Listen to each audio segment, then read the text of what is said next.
Saul, who was also known by his Roman name, Paul, was with the church in Antioch.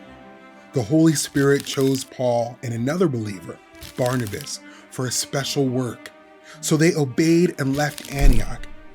God led Paul and Barnabas to tell the good news about Jesus to not only the Jews, but the Gentiles, or people who were not Jews. Paul and Barnabas traveled to Lystra. Paul healed a man there who had never been able to walk. The people saw what Paul had done, and they thought Paul and Barnabas were gods. They began to worship them, but Paul and Barnabas tore their clothes and shouted, "No, we are not gods. We are men, just like you. We want to tell you the good news of God." Then some people showed up from Antioch and Iconium, cities where Paul and Barnabas had preached about Jesus.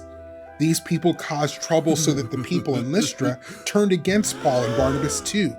They threw stones at Paul and dragged him out of the city. They thought he was dead, but the believers in Lystra gathered around Paul.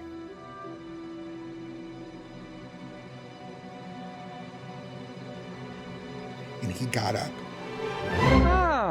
The next day, Paul and Barnabas went to the city of Derbe. They told people there about Jesus, and many people believed. Then Paul and Barnabas went back to Lystra and to Iconium. They encouraged the believers there to continue in the faith.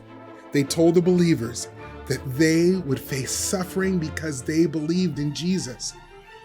Paul and Barnabas also chose leaders for the churches. Finally, Paul and Barnabas returned to the church at Antioch. They reported everything God had done on their journey and how God had helped them share the good news with the Gentiles. Many people rejected the good news about Jesus, but God had a plan for Paul to share the gospel with Gentiles, no matter what troubles he faced. Many believed in Jesus. The church grew and the gospel spread so that people all over the world could be saved from their sin by trusting in Jesus.